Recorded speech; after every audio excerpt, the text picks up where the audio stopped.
Good morning everyone, you all are welcomed again in the next video of your paper 2. ठीक है, इससे पहले वाली दो वीडियोस में हमने एक argument in the first one we discussed an argument. ठीक है, आर्ग्यूमेंट हमने डिस्कस किया था, कौन से टॉपिक पे किया था? That was based on SIR. ठीक है, नेक्स्ट टॉपिक जो हमने डील किया था दैट वाज एन एसे, है ना, essay related to Iran and USA conflict. ठीक है, Iran USA conflicts and the strategic challenges which are in front of India, उससे रिलेटेड आज की वीडियो में we will discuss a report. ठीक है, अ वेरी इंपॉर्टेंट रिपोर्ट है ना. ऑयल क्राइसिस वाली रिपोर्ट मैं आपको इसलिए नहीं करवा रही हूँ क्योंकि आपने स्ट्रेटेजिक चैलेंजेस वाला ऐसे पढ़ लिया है. अब उस ऐसे में और जो आपका ऑयल डिप्लोमेसी वाली जो रिपोर्ट होती है that is kind of same content, जो है वो सेम सही रहता है.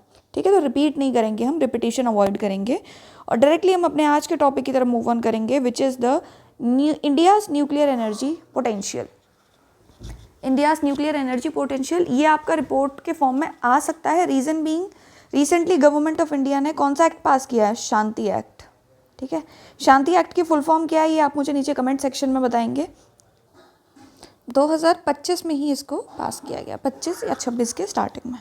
ठीक है, क्लियर हुआ? फाइन. रिपोर्ट का फॉर्मेट आप लोगों को ऑलरेडी क्लियर होगा बिकॉज लास्ट टाइम मैंने एक वीडियो बना के डाली थी, आप लोगों का रिएक्शन भी उस पर काफ़ी अच्छा आया था. तो रिपोर्ट की आप उस वीडियो को फिर से रेफ़र कर लें अगर आपको रिपोर्ट का फॉर्मेट नहीं पता है, लिखनी कैसे है, ब्रेनस्टॉर्म कैसे करनी है, if you do not know these things. ठीक है, आज की जो हमारी रिपोर्ट है इसे हम करंट प्लस स्टैटिक का मिक्सचर बना के लिखेंगे. ठीक है, देखो जैसे कि इस रिपोर्ट को जब हम अप्रोच करेंगे तो योर इंट्रोडक्शन है ना, रिपोर्ट के इंट्रोडक्शन में आप कभी भी कोई कोट नहीं डाल सकते. रिपोर्ट में तो नहीं डालनी है, आप केस स्टडी के साथ रिपोर्ट शुरू कर सकते हैं, दैट विल वर्क, है ना. But what I prefer is कि आपको जो रिसेंट का डेटा आपको मिल रहा है उसके साथ जाना चाहिए, है ना. जैसे कि गवर्नमेंट ऑफ इंडिया की रिपोर्ट में इट इज़ क्लियरली गिवन कि एट प्रेजेंट इंडिया की जो न्यूक्लियर इंस्टॉलेशन है that is around 8 point something gigawatt.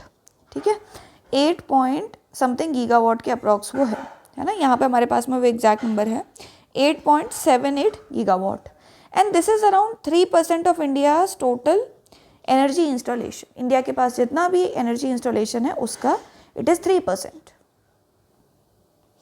तो your first and foremost responsibility is कि आप पहले इंडिया के करंट न्यूक्लियर इंस्टॉलेशन के बारे में इंट्रोडक्शन में ही बता दें. और ये कोई बहुत हैवी डेटा नहीं है जो कि आपको याद नहीं रहेगा, है ना, ये बताना है. इसी के साथ साथ आपको जो इंडिया की एम्बिशंस हैं, जैसे कि इंडिया इज़ एस्पायरिंग कि बाय 2047, है ना, यानी कि इंडिया के आफ्टर 100 ईयर्स ऑफ इंडिपेंडेंस हम 100 गीगावाट तक न्यूक्लियर एनर्जी इंस्टॉलेशन इंडिया में करते हैं, अप टू 100 गीगावाट. ये भी आपको याद रखना है क्योंकि this is a future aspiration, है ना. तो ये कुछ ऐसी बेसिक चीज़ें हैं जो कि आपके पास इंट्रोडक्शन में ही प्रेजेंट होनी चाहिए.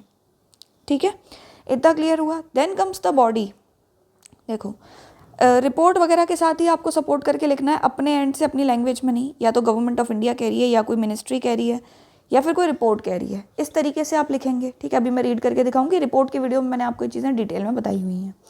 देखो इसकी बॉडी जब लिखोगे ना तो उस बॉडी में एक तो आपको इंडिया का जो न्यूक्लियर एनर्जी पोटेंशियल है, न्यूक्लियर एनर्जी पोटेंशियल का क्या मतलब है? इंडिया के पास कुछ रिजर्व्स होंगे, है ना. हमारी कंट्री में दो टाइप के रिजर्व्स हैं, एक यूरेनियम के रिजर्व्स हैं, ठीक है, एक थोरियम के रिजर्व्स हैं. Second is your thorium.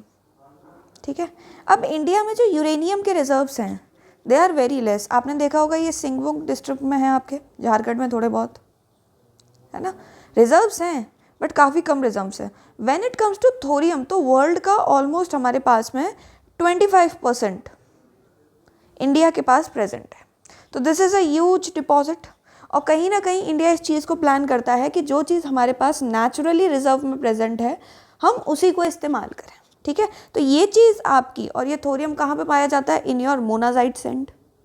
ठीक है, मोनाजाइट सैंड में कहाँ पे? ये केरला के कोस्ट के अलॉन्ग है और भी कुछ अदर कोस्ट्स पे भी ये प्रेजेंट है. क्लियर हो गई इतनी चीज़ें? ठीक है, इसी के साथ साथ हमें एक और चीज़ जो अपने बॉडी में मेंशन करनी है दैट विल बी, आपने डॉक्टर होमी जे भाभा. ठीक है, ये कौन थे? यही है वो इंसान जिन्होंने इंडिया का पूरा न्यूक्लियर प्रोग्राम डिज़ाइन किया.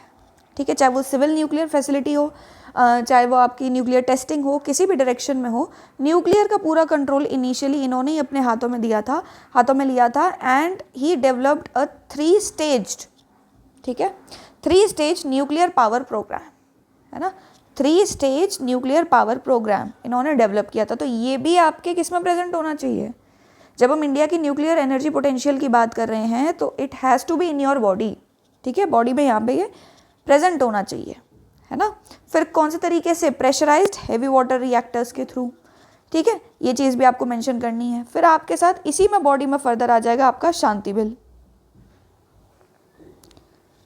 ठीक है, Shanti bill will be there. Shanti bill ने आपके लिए इंडिया के लिए न्यूक्लियर एनर्जी को फर्दर बढ़ावा देने के लिए क्या प्रपोजल्स रखे हैं, क्या इसके कुछ इंपॉर्टेंट पॉइंट्स हैं वो आपने डालने हैं, है ना, वो चीज़ें मैं आपको आगे बताऊंगी यहाँ पे, ठीक है। जैसे फिजिकल बॉटलनेक्स होते थे, न्यूक्लियर एनर्जी जो है ये बहुत ही एक्सपेंसिव है, ठीक है, जेस्टेशन पीरियड इसका बहुत ज़्यादा है, न्यूक्लियर रिएक्टर बनने में, इंस्टॉल होने में, लैंड एक्विजिशन में काफ़ी टाइम लगता है, ठीक है, ये भी एक पॉइंट है यहाँ पे, है ना। Environmental concerns are also there, ठीक है, वाटर भी बहुत चाहिए इसके लिए, है ना। फिर हम क्या कर रहे हैं, हम धीरे धीरे करके कोल से न्यूक्लियर की तरफ अगर मूव कर रहे हैं तो जो कोल के प्लांट्स हैं जो रिटायर होंगे उनकी जो लेबर है वो कहाँ पे सेटल करनी है, ये भी कुछ ऐसे कंसर्न्स होते हैं, ठीक है।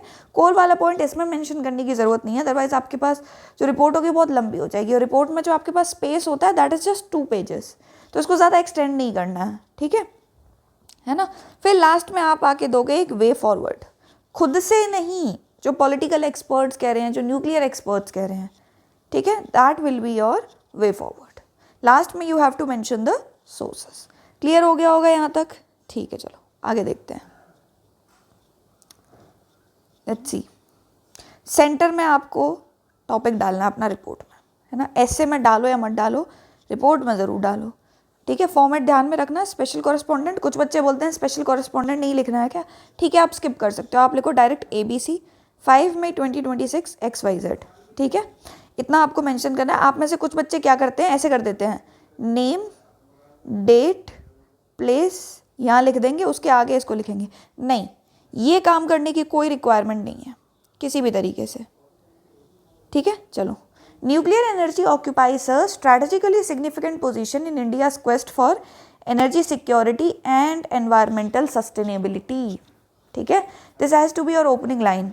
India's current installed nuclear capacity is at 8.78 gigawatt, ये आपको बताना है, याद भी रखना है पेपर तक, which is 3% of total generation, and India is aspiring for 22.4 gigawatt by 2032, ठीक है। ये भी आपको बताना है, क्यों? क्योंकि आप इंडिया का न्यूक्लियर एनर्जी पोटेंशियल बता रहे हो, तो न्यूक्लियर एनर्जी जर्नी जो है आपकी वो भी तो बताओगे ना, 22.4 gigawatt by 2032 and 100 gigawatt by 2047, marking 100 years of independence. Clear? ठीक है। इसके बाद we will transition to the body. India's nuclear strategy is shaped by its limited reserves of uranium and abundant deposits of thorium, 25% of world's reserve. ये आपने बता दिया कहाँ पे है, monazite sand along the coast of Kerala and other coast will serve as the reserve for the future of nuclear energy, ठीक है। आपने प्रॉपर्ली रिजर्व बता दिया कि हमारे जो भी न्यूक्लियर एनर्जी पोटेंशियल है further, that will B backed by these natural reserves, ठीक है। Doctor Homi J Baba formulated 3-stage nuclear power program with the help of pressurized heavy water reactors to utilize thorium as a fuel. Government of India has brought Shanti Act to overcome the constraints of long gestation period. आप जब nuclear energy programme की बात कर रहे हो, India के nuclear energy potential की आप फर्दर बात कर रहे हैं, तो उसमें आपको चैलेंजेस भी मेंशन करने हैं। अब यहाँ पे मैंने चैलेंजेस जो है ना वो शांति एक्ट के थ्रू गवर्नमेंट ऑफ इंडिया की लैंग्वेज में दिए हुए हैं। Long gestation period is there, fiscal bottlenecks are there, यही 2 मेजर चैलेंजेस हैं, और भी चैलेंजेस हैं जिन्हें हम आगे देखेंगे। The act permits private sector participation and FDI in ownership and operations while retaining state regulation over safety, ठीक है। अब आपने यहाँ पे एक्ट के इंपॉर्टेंट प्रोविजंस बता दिए कि ठीक है, प्राइवेट सेक्टर पार्टिसिपेशन बढ़ा है, FDI इन डायरेक्ट FDI जो होता है आपका, अच्छा फॉरेन डायरेक्ट इन्वेस्टमेंट, ठीक है ना, foreign direct investment in ownership and operations, ये भी आपने बता दिया। तो ये दो काफ़ी की प्रोविजंस रहे हैं आपके शांति एक्ट के। While retaining state regulation over safety, आपको एक चीज़ पहले से पता होनी चाहिए कि देयर वॉज स्टेट मोनोपली, ठीक है, there was state monopoly when it comes to nuclear energy, है ना, न्यूक्लियर एनर्जी पे स्टेट मोनोपली होती थी, प्राइवेट सेक्टर का पार्टिसिपेशन नहीं था। जैसे पहले डिफेंस पे था ना, वैसे ही आपका न्यूक्लियर पे था, ठीक है। आगे देखो, still structural headwind such as fuel import dependency, uranium का इंपोर्ट, ठीक है, उसके ऊपर डिपेंडेंट है हम। प्लस जो आपके लाइट वाटर रिएक्टर्स होते हैं वो हम पूरा का पूरा इंपोर्ट नहीं भी करते हैं, तो उसके कंपोनेंट्स तो हम इंपोर्ट करते ही हैं, यानी कि हमारा फिलहाल जो यूरेनियम का रिजर्व है वो भी लो है, प्लस जो हमारी पूरी मैन्युफैक्चरिंग की इसकी साइकिल होती है, ठीक है, वो भी। अब आता है इसका वे फॉरवर्ड,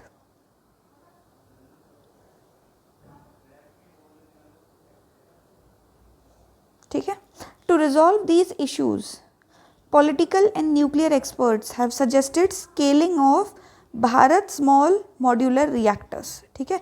ये जो ऊपर हमने प्रॉब्लम डिस्कस की है ना, किस चीज़ के रिगार्डिंग, लॉन्गर जेस्टेशन पीरियड के रिगार्डिंग, है ना, जो आपके बड़े न्यूक्लियर रिएक्टर्स हैं, ठीक है, उनको बनाने में। So this is a solution for this particular problem to minimize land use conflicts, ठीक है। Moreover, the success of thorium as a fuel is entirely predicated on fast breeder reactors, ठीक है। थोरियम के लिए फास्ट ब्रीडर रिएक्टर्स चाहिए क्योंकि 3 stage में वो चलता है। So there operational stabilisation at Kalpakkam पे ना फिलहाल अभी रिसेंट में फास्ट ब्रीडर रिएक्टर्स जो है इंस्टॉल किए गए हैं, ठीक है। And further development should be prioritised, इन्हीं का फर्दर डेवलपमेंट जो होता है फास्ट ब्रीडर रिएक्टर्स का, it should be prioritised. Clear हो गया, ठीक है। सोर्सेज आपने डाल दिए, Press Bureau of India, Department of Atomic Energy. आपको लास्ट में एक लाइन पुट करनी है इस तरीके से, your report has to be in a box, ये बॉक्स में पैक्ड होनी चाहिए, ठीक है। बहुत सारे बच्चे हैं आप में से ऐसे जो लाइन नहीं डालते हैं, स्टार्टिंग में भी और एंडिंग में भी, ठीक है। तो इस एक स्पेसिफिक टॉपिक के लिए इतना content in the form of a report sufficient है, ठीक है। एक और बात, तुम लोग कमेंट सेक्शन में बताते नहीं हो कि नेक्स्ट वीडियो किस टॉपिक के ऊपर आनी चाहिए, प्लीज़ बता दिया करो, अदरवाइज़ इनिशिएटिव को कैरी ऑन करना बहुत डिफ़िकल्ट होता है ना। कुछ और इम्पॉर्टेंट चीज़ें भी लाई जा सकती हैं, अगर तुम लोगों को इनिशिएटिव के साथ कंटिन्यू नहीं करना है तो do tell me in the comment section, but इस तरीके से एकदम इग्नोरेंट होके नहीं रहना है ना, अदरवाइज़ पढ़ाने वाले को कैसे समझ आएगा कि फ़र्दर आप लोगों को क्या चाहिए, ठीक है। हम अपने एंड से पूरा ट्राई करते हैं, है ना। So thank you so much, we will meet in the next video.